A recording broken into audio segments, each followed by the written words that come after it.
Good morning, everyone. Thank you for joining us today for this webinar, jointly hosted by AccSource and RedWillow. A brief introduction about myself. I'm a CA, CPA, primarily worked for two Big Fours before venturing into my entrepreneurship, and I founded AccSource. AccSource is an outsourcing and offshoring solution, primarily catering to the needs of accounting firms across Australia. Our services are primarily in relation to business compliance, SMSF annual compliance, day-to-day bookkeeping, audit support, and practice administration support.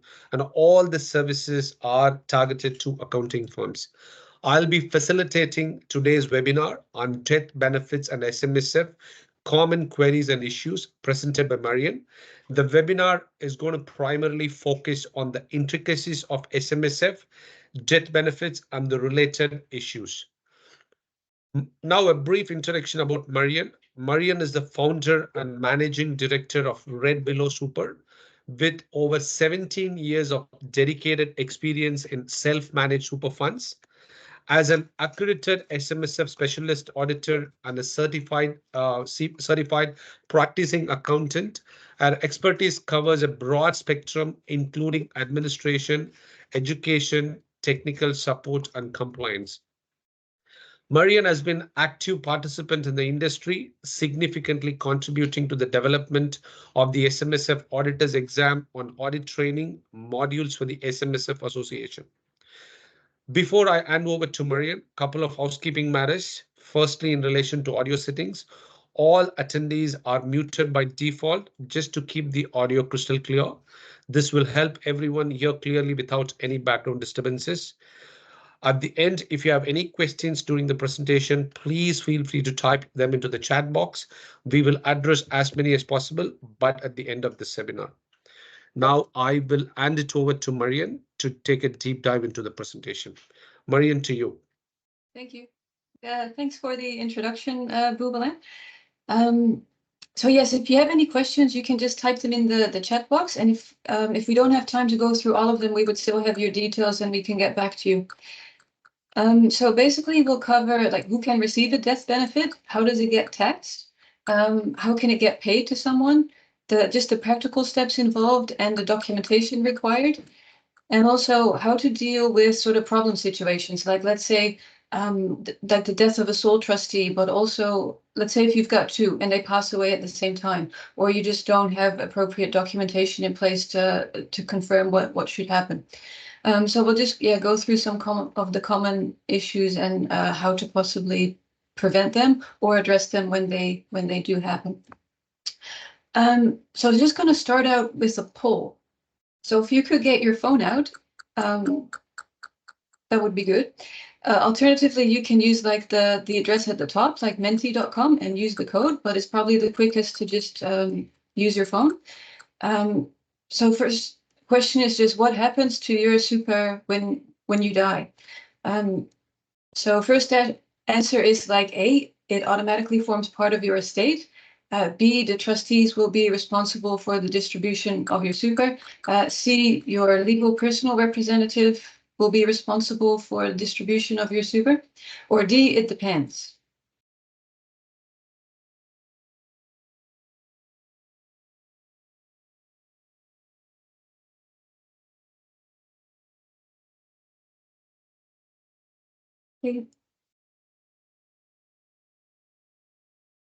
Okay, it kind of looks like probably it depends will be the most favorite answer. Yeah, usually it depends is the best answer for most questions because there's always, I guess, different considerations that you can throw in. Generally, though, in practical terms, it will be the trustees that's responsible for the distribution. Now, it could be your trustee might say that your legal personal representative has to be appointed as trustee. Or it can also say that they need to be consulted. So step one would be to have a look at the trustee, but generally it would be the trustees that will be responsible for the distribution. So I chose as the correct answer the trustee will be responsible, but I guess you could possibly say it depends because I guess could be a scenario where there's no trustee, but then generally someone will need to be appointed in the end anyways that will look after your benefit. Anyways, so we'll just go through some of the basics. So like who can get a death benefit, how does it get taxed, and how can it be paid? So there's generally only two parties that can receive a death benefit. So that's either someone's legal personal representative. So basically you're just nominating your estate and it will form part of your personal assets and it gets distributed in line with your will generally. Or alternatively, you can nominate a superannuation dependent. Superannuation dependent is basically the main parties are probably a spouse and a child. So a child is always going to be a superannuation dependent regardless of their age. They might just have to pay tax. So the first column shows whether or not they're a super dependent. So if there's someone that you can nominate in the first place, and then the second column shows whether or not they're also a tax dependent. If they are, it means they will get 100% of the death benefit tax-free. They don't have to pay tax personally. But if they are not, they will need to pay some tax. We'll go through that in a bit of detail later on. But essentially, the two most common ones are probably spouse and a child. Then you also have two other parties, someone that's considered financially dependent on you or that you're in an interdependency relationship with. Now, often people will think that someone close to them will most likely fall into one of those categories, but it's not always the case. So financially dependent, that really means that someone is dependent on you at the time of your death. So let's say if you're giving your niece or your grandchild, $50 a month, maybe as like an allowance or pocket money, but they live with their parents, and it's their parents that looks after them, then they're not financially dependent on you. And in terms of being in an interdependency relationship, you need to meet multiple criteria. So that's A, they have a close personal relationship with you, and B, that they have to live with you, even though they're not related. And then C, one of them or each of them provides the other with financial or domestic support and personal care. So I find often that sometimes people think that someone might fit into those last two categories, but if you look at the definition, then I do think it's it's a little bit narrow. So let's say if you have someone that you want to nominate and they don't fit into one of those categories, then it just means that you could nominate your estate, your legal personal representative, and then they could be a beneficiary in your will, for example. And in terms of the tax treatment, there's sort of like a look-through provision when you're considering the difference between getting it paid directly from a super fund or getting it paid via an estate. So essentially you'll get taxed pretty much the same. So a spouse will get it tax-free if they get it from a super fund directly. If the money is paid to an estate first and then it gets passed on to the spouse, they will still receive it tax-free. There's just an additional step in the middle. In terms of like what's better, there's probably not really one that's specifically better than the other, like either paying it directly from the super fund if you can, or paying it through the estate, but there's just some different considerations. Tax could possibly be different for non-resident beneficiaries. Also, there's not the Medicare levy that gets applied to benefits that are paid through the estate. Often people say that if super is paid directly from the fund to the beneficiary, that there's less risk of it being exposed to creditors and that it's quicker. So essentially someone could pass away tomorrow and they could pay the benefit the next day to a super dependent. If you're paying it to your estate, whoever is going to be the beneficiary, they're not going to get it that quickly. Like generally you need to wait until probate, so it will take a little bit longer. And there could be also, it's generally easier for other parties to contest the benefit payment. So easier for someone to just put their hand up and say, hey, so I know this person and I think I might be a beneficiary. Or basically it could be easier for someone to potentially make a claim on the benefit. But there is the option of having a testamentary trust when the money gets paid to the estate, and that basically allows the appointed trustee of the testamentary trust to manage your assets. So they don't necessarily have to go anywhere basically straight away. So that the trustee can manage the assets and then over time make this distributions, for example to children that might not be adults. So a testamentary trust can give people a little bit more flexibility in terms of when the benefit is paid and how. So essentially, you can basically delay it and make distributions over time. And generally, they say that the assets of a testamentary trust cannot be claimed by creditors in case of bankruptcy.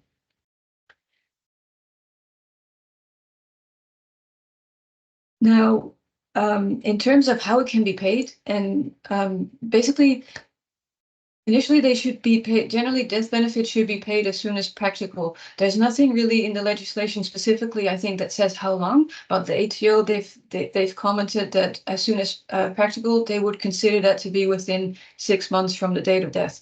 Now, there can be exceptions, I guess. It could, like, it's not uncommon for things to drag on for a little bit in terms of death benefits being paid. But you just need to keep in mind that if you go over the 6 months of date of death, often what you might have an issue with is Section 17A from the SIS Act, your trustee structure. Normally, all members need to be trustees and vice versa. And generally, when someone passes away, automatically they will cease being a trustee or a trustee director. So that might mean that you have a member with a member balance, the person that has passed away, but they're no longer acting as a trustee or a trustee director because they've passed away. So you need to appoint another one, and you have 6 months to do that. So generally, the trustee structure really should be looked at within 6 months. And if you don't, the auditor would be required to report a breach of Section 17A.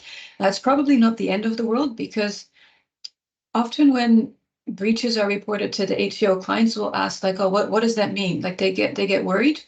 But I would say if you're a little bit late with fixing up the trustee structure, the ATO, they really have more important things to do probably, because there's a variety of different compliance breaches that can happen with self-managed super funds.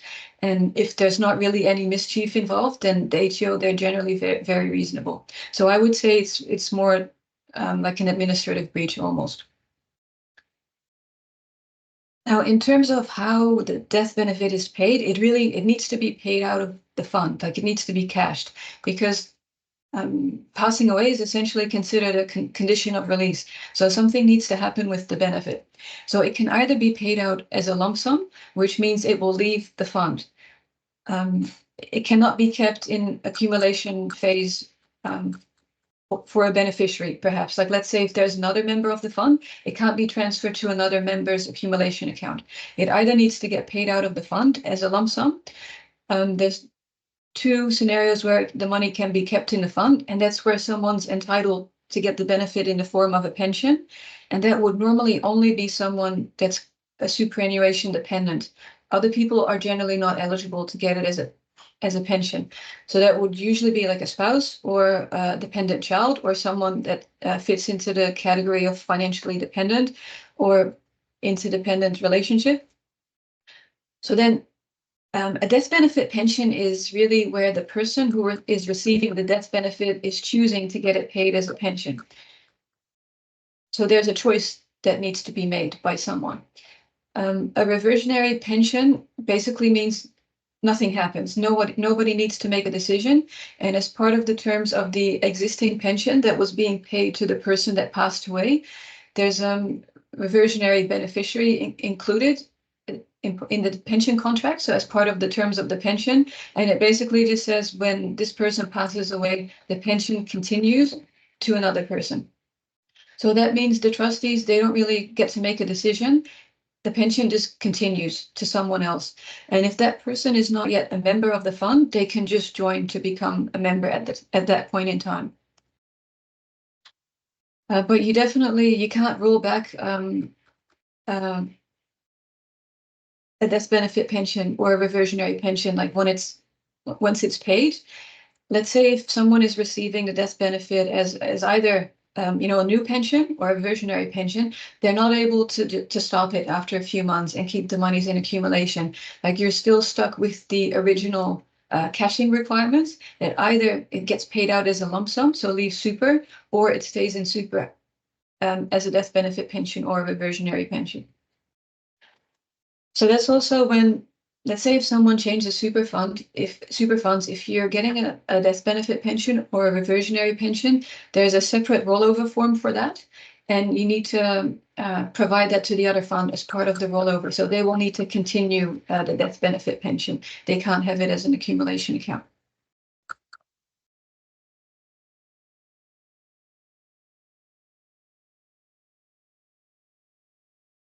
Okay, in terms of how it gets taxed, we covered that a little bit, but in the prior slide, we show that superannuation dependents, they will generally get the benefit, all of the benefit tax-free.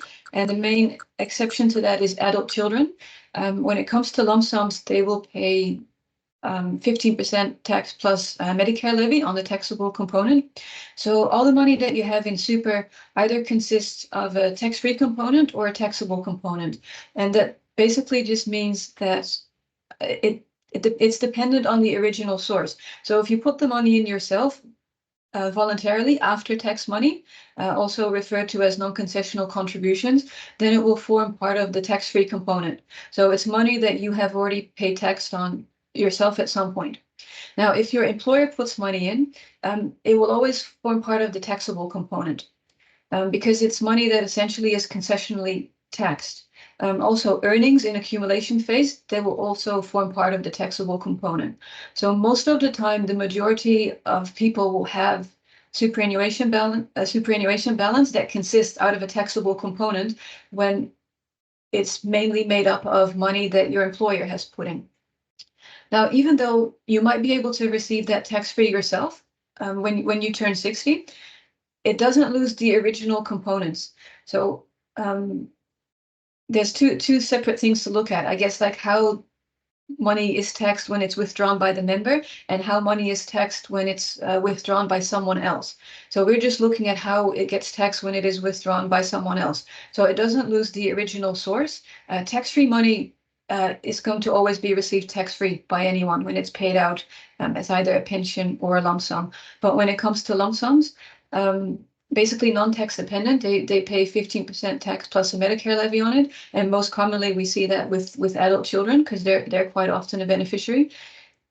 With pensions, if it's the death benefit is paid as a pension, if either the person that has passed away or the person that's receiving the pension gets the benefit, they don't pay tax on either the tax-free or the taxable component.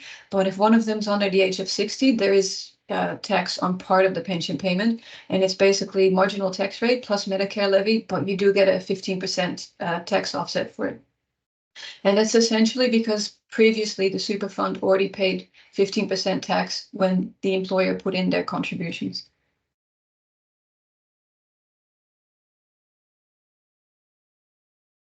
Okay, so we just got a brief case study. So we've got Dean, who's age 48, and Joe, age 44. They're members of the Smith Super Fund. They've got two kids, one's 22, one's 16. So one that's a minor, one that's an adult. Joe passes away. Her binding death benefit nomination says that her benefits are to be split in 3 equal shares between her husband and the 2 kids. Now, Oliver, he's 22, and he just got a full-time job, and he just moved out of home. So the question is, how can each person receive the death benefit and what are the tax implications? So we just have another poll. So if you can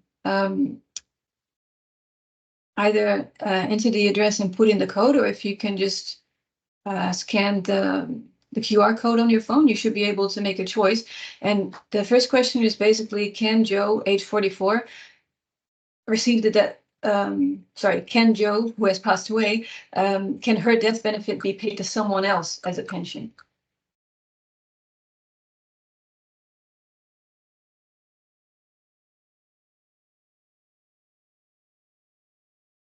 Okay. It's kind of a trick question.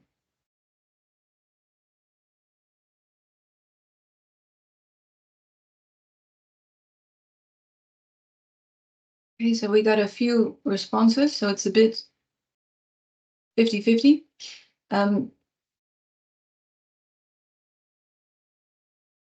Okay, basically, her death benefit can be paid as a pension because just because she's not on a pension when she passes away, when you pass away, that's a condition of release, and there are no cashing restrictions. So essentially, once you die, the money that you have in your member account becomes what they call unrestricted non-preserved, which basically means it can be paid in any form. So it can be paid as either a pension or a lump sum. Like it might be uncommon, I guess. Well, not necessarily, but it's common for people to think if someone is not on a pension, the death benefit cannot be a pension. Like it cannot be a reversionary pension because they didn't have one, so it cannot continue. But they can establish a new pension from the death benefit. So all three of them are super dependents because we got the husband and the kids, so that means they're able to get the superannuation death benefit. Now, they're also tax dependent, except for Oliver, because presumably he's no longer a financial dependent because it says he doesn't live at home anymore and he's already started a full-time job. So all three of them can receive the money as a lump sum.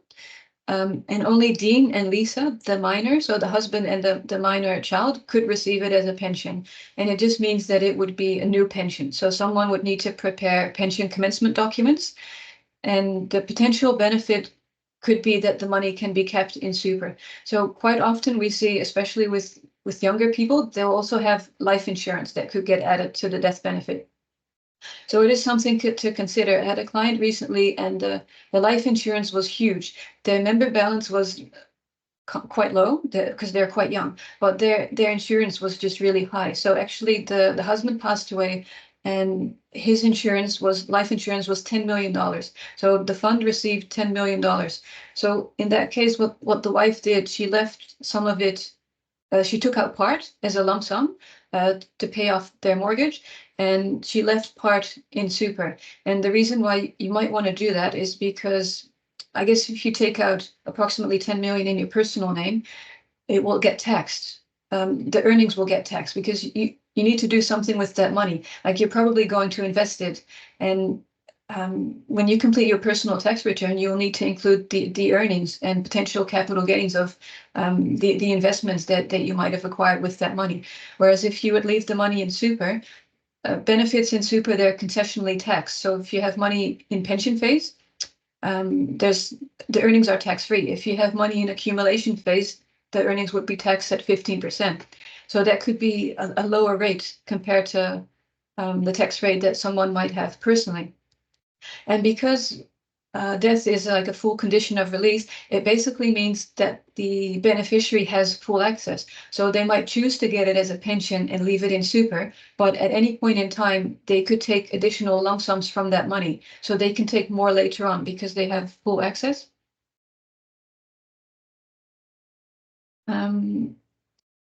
Yeah, so basically the adult son, he would just pay his marginal tax rate plus Medicare less the 15% rebate on money that he received from a lump sum. Now, if it's paid as a pension, the tax-free component would be received tax-free, but the taxable component, because both the person who passed away and both the beneficiaries are under the age of 60, you do pay tax on that. So if Dean and Lisa would take everything as a lump sum, they would get 100% of the benefit tax-free. But if they would take it as a pension, they would only get the taxable part tax-free. So again, that's like money that Lisa might have contributed voluntarily in the past. And presumably when you're in your 40s, that's not a lot. Most of the time it will be, your super will be made up of money that your employer has put in. So the taxable component, they would pay tax on, some tax. But it doesn't necessarily mean it's not a good idea to start a pension because or take part of it maybe as a pension, because you can do a combination as well. So Lisa, who is a minor, she might not have any other income because I forgot how old she was, but I think it was 16 or 17. So she could maybe receive part as a pension and perhaps part as a lump sum, because her personal tax rate might be, she might not have any income. So if she needs to pay, so if she takes like a little bit as a pension payment, like from a tax point of view, that might still mean that she doesn't have to pay much tax or any tax at all, depending on how much that she would actually take as a pension. So I guess probably one thing to consider is that the tax implications would be different depending on age. And as soon as either the person that's passed away or the beneficiary is over the age of 60, and they are super dependents that can get the benefit in the form of a pension, it would be considered tax-free.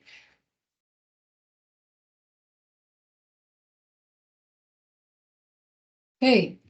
So we've kind of just gone sort of through the basics of who can get a superannuation death benefit, how does it get taxed, and how can it be paid. So we'll just go through some of the like common problems, sort of, or just common queries and issues. So firstly is the practical stuff of what you actually need to do. Now I tried to kind of summarize it. I'm not quite sure. You can maybe swap the order of certain things. But I think all of them should probably be looked at the start. So firstly, it would be good to review any direct debit arrangements if the beneficiary is paying a pension, because once someone's passed away, they can't receive any more pension payments because, well, they're dead. They're no longer eligible to get a pension. And any direct debit that would be coming out, it wouldn't be considered a pension payment to the person who's passed away. It would be considered a death benefit payment to someone else, because you're not supposed to be paying money to this deceased person anymore. And when it comes to the cash, the payment of death benefits, you can only do a maximum of 2 payments. So that's just something to consider. I know it's people find it a bit of a weird sort of rule. I don't really know why they have a maximum of 2 payments. I think they just don't want you to do like a series of payments where it could potentially be considered maybe an income stream. If you're paying a lump sum, you just have you're sort of restricted to making 2 payments to the beneficiary. So that would usually mean you get the financials up to date and you calculate the death benefit. You make 1 payment and you might leave a little bit of money to make a second payment once you figured out what any additional tax liabilities might be or any fees that are due.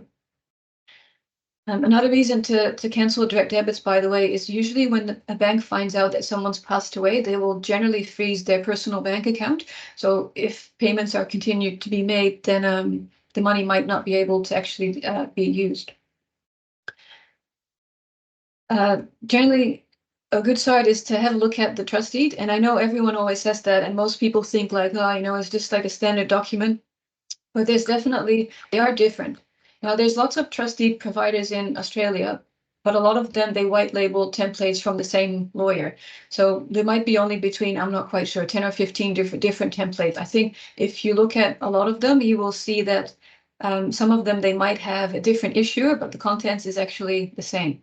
I think the main thing is just to make sure that you get a trust deed from a reputable provider and that you actually have a look at it and that whatever it says makes sense and that it's not too restrictive. Now, also, people usually say you should make sure the trust deed is recent. That's probably good advice, but you can also have a trust deed that is old, but it's just a good quality deed. And if there's nothing wrong with it, there might not be any reason to update it. But in terms of very old trust deeds, so if you have one that's from before 1999, death benefit nominations, they were not a thing before 1999. So if you have a trust deed from before then, it will not have any provisions that say the member can complete a death benefit nomination and, provide instructions to the trustee on how the death benefit is paid. It will normally say that the trustee has discretion. So that means if you have a very old deed from before 1999, if you're making a death benefit nomination, is probably not valid because your trustee will say that the trustees don't have to look at it or it's not going to say that, but it basically will say that they can exercise their discretion. So they will need to, act in good faith and consider the wishes of the beneficiary, but essentially they do still have discretion on how to pay the death benefit. Also with trustees, they do sort of say, I have seen some where it says the death benefit can only be paid as a lump sum. So then you're restricted and you can't pay it as a pension. And some will say that the legal personal representative has to be appointed as a trustee or has to be like consulted in terms of paying the death benefit. And so just have a look at what the trustee says, and then look at if there's any nomination in place and if they're valid. Which I guess would be good if, I'm assuming most of you would be accountants or advisors. It would be good if you check that when it gets completed, if the person that's nominated is actually valid. And generally when someone's nominating their estate, you're supposed to nominate your legal personal representative. But have a look if there's any nomination in place and just review how the benefit should be paid and to who. And then the decision should be documented, because also from an audit point of view, like let's say if someone would give us a death benefit nomination that's 2 years old and it says, I'm nominating my spouse, like how do we know that that's the most recent one? Maybe they made a new one just before they died and actually decided they're leaving it to someone else. So we as an auditor, we would never know if the nomination that we get is current and the latest one. So usually what we would do is get the trustees to complete a document that will just say who the benefit has been paid to and on what basis. So get them to confirm the details of the nomination. And I guess you need to look at whether or not the trustee structure of the fund remains compliant. Usually you're going to have to do something, even if you'd have a corporate trustee and you're appointing someone else to the trustee company, that you need to do more than just appoint them with ASIC as another director.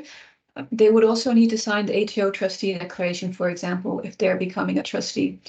And if someone's legal personal representative is supposed to look after their death benefit, that doesn't happen automatically. Just because you wear the hat of legal personal representative, you don't generally not automatically become a trustee of a super fund. Generally, they need to actually be appointed. So that means documentation should be done, confirming who will be appointed and basically the basis of the appointment. And generally, they would also need to complete the ATO trustee declaration. So that would need to be completed within 21 days. And then again, if that doesn't happen, that would be a compliance breach to report for the auditor. And also, I guess, considering changing the title of fund investments, if you're changing trustees and changing any authorities in terms of who can contact the bank and so on, do you need someone added? So basically you need to review the existing authorities for the investments and most likely also update the legal title that fund assets are held in. It just means if you have a corporate trustee, that should all be a little bit easier compared to where there's individual trustees.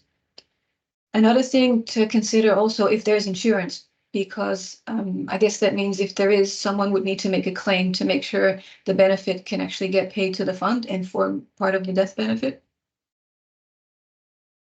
Probably the easiest thing to do is make sure that you have a checklist, or ask your auditor for a checklist if you have a fund where someone's passed away. But it is, I do think there's a fair few things specifically for the accountant what you need to discuss with the remaining trustee, or possibly it could be someone that you've never even dealt with before, like a legal personal representative. So it is quite handy to have a checklist and just go through the things that you normally require. Okay, so what do you need in terms of documents? You need to get a copy of the death certificate to confirm that someone's actually passed away. So the auditor will also ask for that just to make sure it actually happened, and also to confirm the date. there needs to be, like you should make sure there's a recent copy of the trustee on file, because it will outline who's supposed to do what and how it all works. Usually the death benefit clauses, they're generally only a page, and I find they're usually quite easy to follow. And if you are looking at updating a trust deed, or if you're wondering whether or not your trust deed is, if it's appropriate, I do think one of the main things to look at is the death benefit clauses, because people will always say like, oh, you need to make sure the investments that you have are allowed by the trustees.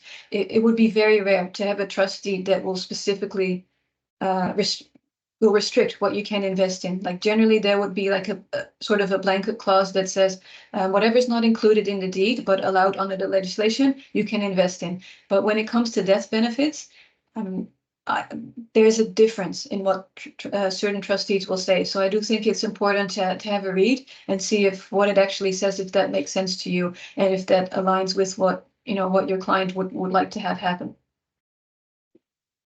And probably the main thing is like with trustees to keep in mind. So if it's from before 1999, it's probably not going to allow members to make a nomination. You do also need to check if the trust deed has been executed correctly. Like let's say you do have an old trust deed from before 1999, but the trustees have updated their deed in 2008. But what if it wasn't executed correctly? Like, does that mean it's not valid and you go back to the prior one? That's definitely something that you need to look at. And also just how it can be paid. Most sort of recent current deeds will say that it can be paid like pretty much in any form, either lump sum or reversionary pension or a new death benefit pension, because those are the only three options. But it is worth checking if that's indeed what the deed is saying. Now, number 3, the will or letters of administration or probate. Often we get provided with those, but we don't actually need them most of the time. We only need them where someone's legal personal representative needs to be identified or is required to be added as a trustee. It's not uncommon for an SMSF where you have 2 trustees, let's say a couple, one passes away, there's still one person left. If quite often that person is a spouse and is the one that is looking after the distribution of the death benefit. So then we don't really need to know. We don't need a copy of the will, because essentially the will covers personal assets. And your superannuation is not a personal asset. It's owned by your super fund, but you just happen to be a beneficiary or a member. So essentially, that's why they also say sometimes your death benefit nomination could be considered like the will of your super fund, because it's really it's not a personal asset, so it doesn't automatically form part of your estate. So probably if you would have a binding death benefit nomination that says I'm leaving my super to person A, but in your will you have something that says I'm leaving my super to person B, generally it would actually be the binding death benefit nomination that would take precedence, because that's what your trustee will say. And just because superannuation is it's not a personal asset. Other documentation, I guess nominations, and either binding, non-binding death benefit nominations, lapsing, non-lapsing. Whether or not there's reversionary pension documents, there might be both. Nominations. So sometimes we see that people have a pension in place, and as part of the commencement documents, they selected a reversionary beneficiary, and then separately they might have an accumulation account where they have a death benefit nomination for, which is possible. Third would be trustee resolution, just in confirming like who it's paid to whom and on what basis. And generally, you need to look at changing the trustee structure. So preparing change of trustee documentation. Okay, some common issues that we see is whether or not your nomination is made in accordance with the deed. It is worth checking that, because some trustees, I remember seeing one and it said members can use a superannuation will, and it's actually provided as a template within the trust deed. So that trust deed provider, it kind of sort of, it almost it basically said you need to use their template. So just make sure that your template that you're using for a death benefit nomination, that it aligns with the trustee that you're using. And I think it would make sense if you ask the provider of your trust deed for templates for death benefit nominations, or if you check with them if the one that you are using, if that's compatible with the trust deed that they have. Separately, I guess, to review if beneficiaries really are superannuation dependent, and also what happens when they're not. I remember in my prior job, there was one client who nominated a whole bunch of people, like a bunch of cousins and so on, and it had to be reviewed for all of them if they were actually super dependents, like if they were financially dependent and so on. So let's say if you've got 4 people that are nominated to all get 25%, what if one of them is not an eligible dependent? Let's say it's your neighbor, so it's not a spouse, it's not a child, not someone that falls in the category of interdependency relationship and so on. Then, like, what do? Does that mean that the whole nomination is not valid? Again, you need to go back to what the trustee says. The ones that for which I've checked it, the trustee said, like, basically what happens is for the party that's not an eligible recipient, the benefit will get paid proportionally to the other beneficiaries. So then, let's say if you got 4 people that are nominated, one's not eligible to get the death benefit, it just means that the share of that person would get distributed to the other 3. But it might say maybe it's not valid if maybe the trustees they can ignore the nomination if maybe one of the people on there is not eligible to get a death benefit. So again, just make sure if there should be something in the trustee that says what will happen if the death benefit nomination is either A, not valid, or if you have people on there where maybe one of them is not valid, or some of them. Also, what do you do if you have a death benefit nomination and a reversionary pension document and they contradict each other? First thing would also be to go back to the trustee. Generally, the ATO says that if you have both, a reversionary pension would take precedence. Another thing to consider if there's a cascading nomination, like if there's multiple parties to be paid, that's not uncommon, and it's probably it could be a good idea because it's not uncommon to see like a couple that nominate each other, but what if they both die at the same time or shortly after each other? Then it might make sense to have, when I pass away, option number 1 is, person A. And then usually it will say in there, like, if this person doesn't survive me by X number of days, I nominate, you can nominate someone else. So it could be, first person could be maybe like a spouse or a family member, and maybe the other person could be their legal personal representative, so it gets dealt with their will, or just like another party. Another thing to look at if it's actually lapsed.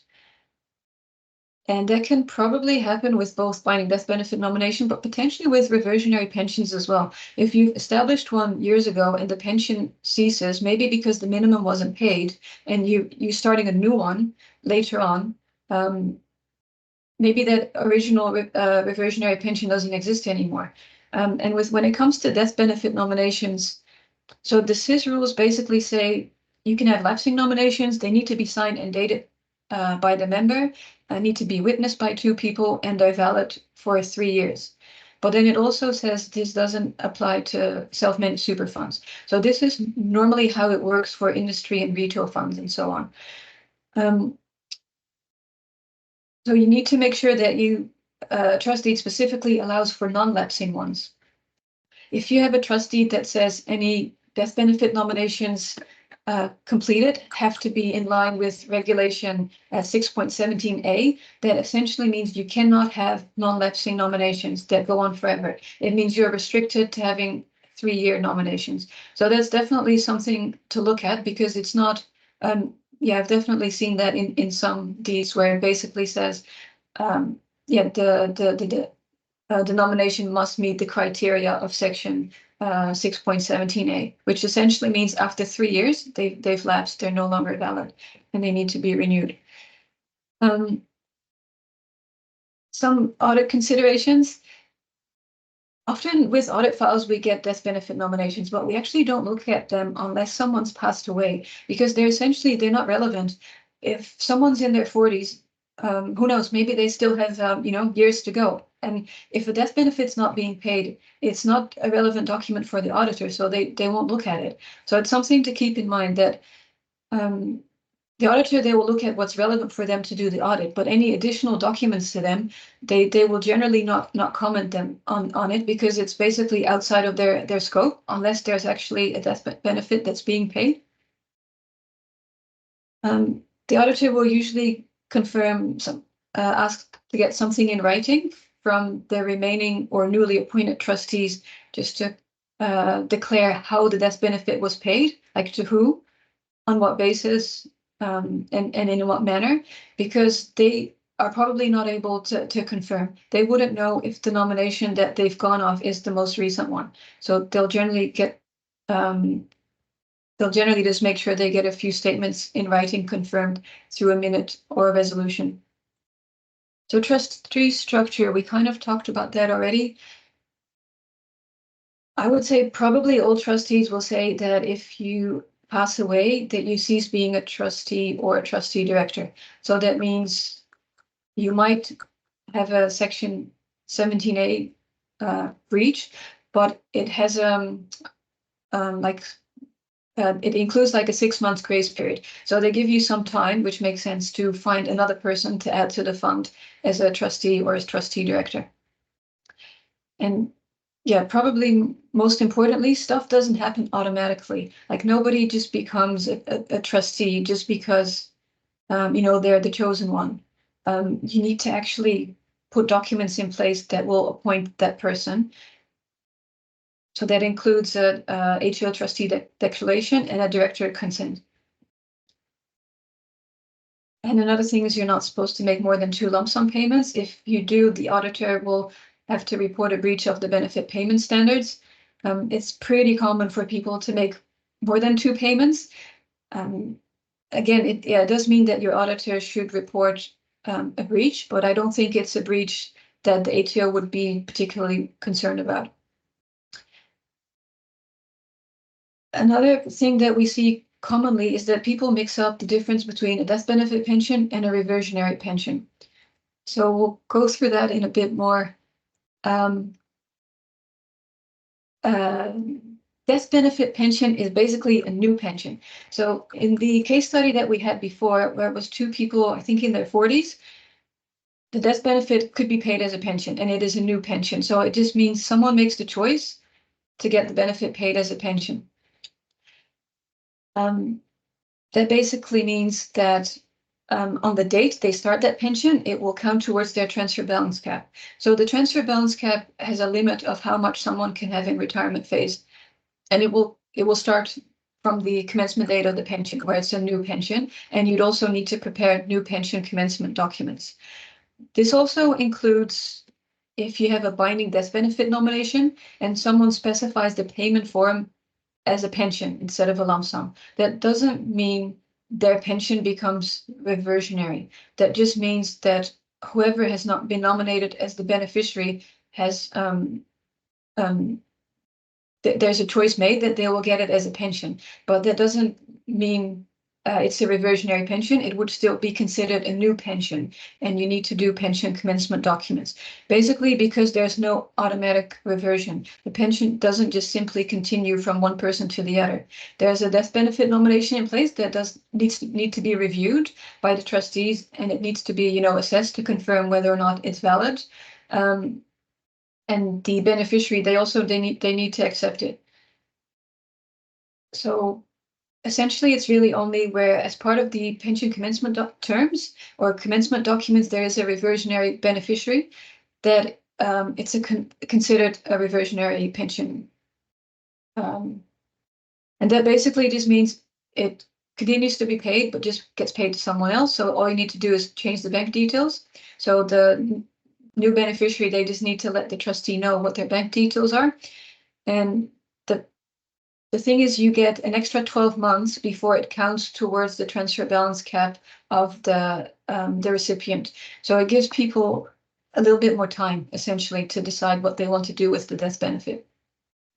Now, if you have started a pension that is not reversionary, people often ask like what they can do if they can change it. There's pretty much two things. So you can either stop the pension and restart it and add a beneficiary as part of the terms. You do need to think about, what does that mean? Because you're changing the commencement date. That could have an impact for people that are getting Centrelink benefits, for example. So that's one thing to consider. If you're seizing the existing pension and starting a new one, it might change the taxable, tax-free components. Like if you're commuting the money, it might get mixed with an accumulation balance and so on. But it is an option to just stop the pension and start a new one. Another thing that you can generally do is change the terms of the pension. So generally, there would be a pension agreement that will have, the ins and out of the pension. You could document an update to the terms, just basically saying we've chosen to add a reversionary beneficiary. So you can generally update the terms of a pension. But it would make sense to ask your document provider if that is possible with the pension templates that they have. So essentially with reversionary pension, you get an extra sort of 12 months to figure out what to do with the death benefit, because it doesn't really count towards anyone's transfer balance cap for 12 months. And the value of the credit, when it does count, it's the value that the pension was on the date of death. So that's usually also a bit of a lower value, because where you start a new pension, normally when someone passes away, you're not going to have the next day that their spouse starts a new pension. Usually there's a little bit of time that goes past, so it might be 6 months later. Okay, just some other sort of common issues, like what actually happens when the last person dies, which will happen at some point. Or let's say if you got two trustees and maybe they both pass away at the same time. So that's really something to look at in advance, because it can create some issues. If the only remaining trustee passes away, things can get a little bit stuck, because chances are the super fund still needs to pay tax. It might have to pay as you go. Tax returns need to be lodged. And all of that cannot happen when the person who has authority to the bank account has passed away, or there's nobody to actually sign the tax return. So it often means that the fund could fall behind in lodgements. So ideally, talk to your clients and make sure that doesn't happen, that there is someone that will be looking after their affairs and that you know who that person is. It can sometimes happen that basically people have nothing in place and they pass away. So they have no will, nobody sort of really knows what's going on. In that case, usually, so there's a public trustee in each state and territory in Australia. And the public trustee, they primarily perform the role of trustee of deceased estates where there's no executor, or the executor has declined to act for some reason, or there's just nobody that can be found that's appropriate. So that's one option. So they will just look after this distribution of your benefit. And when there's nothing in place, certain family members and like next of kin, they will generally receive like a defined amount or proportion of the assets that's according to like a set formula. But another option is also for the court to appoint someone. So it could be some random or someone that just puts their hand up. Like it might be a family friend, or it could be a neighbor. If there's nobody there, they could go to court and say, hey, I think I'm the appropriate person to look after this person's estate. And they will obviously look at the reasoning and see whether or not it makes sense to grant them the role of legal personal representative. But really, it could save a lot of money, probably like in potentially like legal fees, court fees, and consulting fees, and so on, and potentially also reduce the level of maybe disharmony between friends and family that are left, where someone's got nothing in place. So ideally, just make sure that you don't get to that situation in the first place. By probably making sure your clients have a current will, have a trustee that's appropriate for them, have nomination in place that are valid and that make sense and align with their wishes, and also consider the liquidity of fund assets. At my old job, we had someone who passed away, sole member. He was the only trustee director. He passed away, and for some reason, his parents did not want to look after anything. I'm not quite sure why, but they're just like, no, we just don't want to look after. So basically, stuff was just in limbo, and that fund had a property, so property expenses had to be paid, which was really tricky because there's like rates, council rates and so on, but there wasn't really anyone there. So that all became a little bit of a mess. And in the end, it was basically the public trustee of New South Wales that ended up looking after it.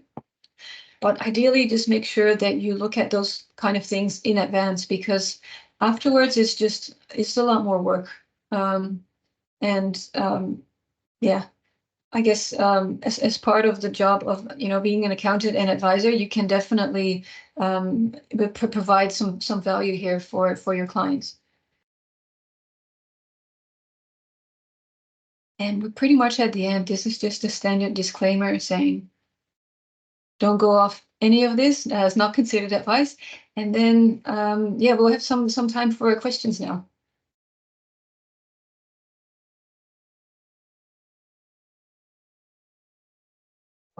You need to unmute yourself. You're on mute. Yeah, sorry, I didn't realize that. So, Marjon, I think we are pretty spot on in time. We have 2-3 more minutes to take the questions. I think there are 3 or 4 questions, which I'll make it really fast.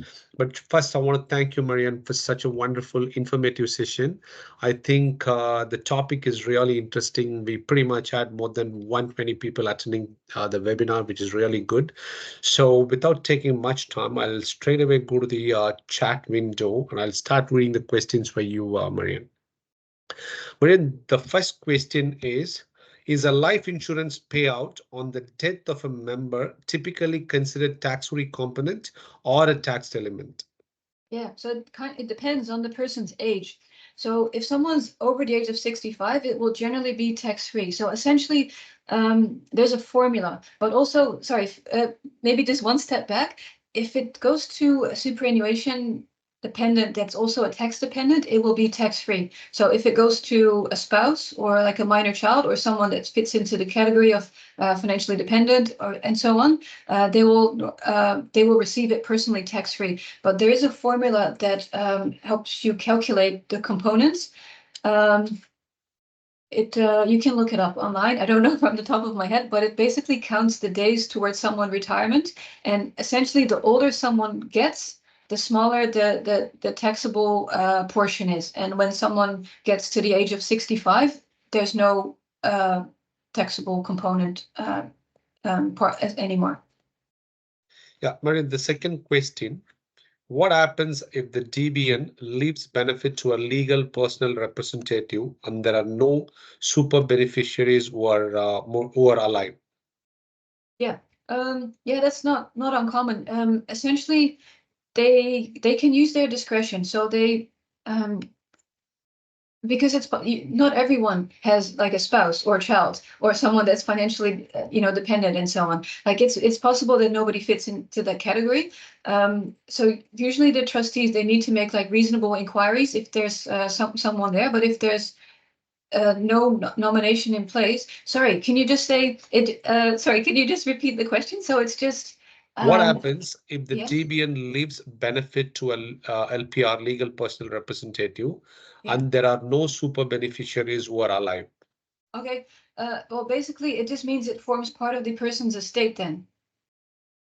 So it just gets lumped together with all their personal assets, like maybe their house, their savings, and so on. And the legal personal representative will then have to look after it. So hopefully that person has a will and they can use that will as a guideline. But otherwise, most likely it would be up to their discretion. Yeah.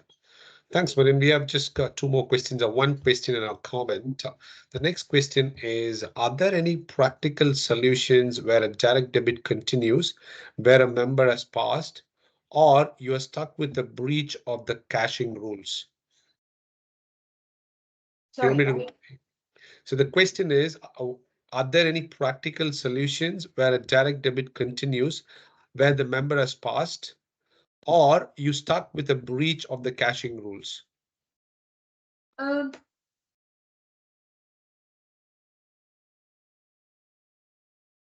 That's a good question. So basically, there's things you can do with, if let's say if you have a corporate trustee within your company, you can like, let's say someone could potentially be like a shareholder, so that there's scope for them to get added as a director when they have to. There's also this thing called alternate director, but you need to be mindful that that generally ceases upon death. So I think there's not. You can put something in place so that someone gets added as a director, but generally that means they would need to have they'd likely need to be like a shareholder. But most of the time you'll still have to do some sort of documentation, because in the end someone still really does need to get added, and there's documentation that needs to be done. I don't think there's nothing that really sort of just happens automatically. Yeah. And yeah, Marjon, the last one is more like a comment. I think someone has made a comment saying that in relation to when you add someone as a neighbor as your dependent, so they have said the only time you would have your neighbor as a beneficiary, as if you both were having an affair, and in that case, they would be a dependent. Do you have any comments on that? So they're basically saying that you have a neighbor who is just a beneficiary, has been added in the trust in the death beneficiary nomination form, and what they're asking is that if you have an affair, maybe kind of in specie spouse, would they be considered as a dependent? I think that's what they're confirming in the comment. That's how I'm reading the comment. Yeah. I think it depends. Like, maybe if they're de facto, I guess that falls under spouse as well. But generally, financially dependent and interdependency relationship, they probably wouldn't fall under that, I guess, unless they're also financially dependent. Yeah, it's a bit of a vague one, and probably there need to be like some more details on what they're like. Yeah. I think there are a few more questions. I don't know if we have time, and I think there are some more questions in the Q&A session as well. So for one of time, we are already 3 minutes late, Marjon. So what I would say is that maybe Nirmal will consolidate the questions and we can send it to you. And we also know what kind of questions have been posed, and we can address those questions individually. We're really sorry. It's just more than 4 minutes since the scheduled time. So we had to really conclude the webinar, but definitely there are a few more questions remains unanswered. We'll try our best to address those questions specifically, and we will also kind of send the link for the recorded webinar to all the registrants who have attended, as well as who are not able to make it to the webinar. Once again, thank you so much for giving time for this webinar, and looking forward to see you all in the next webinar.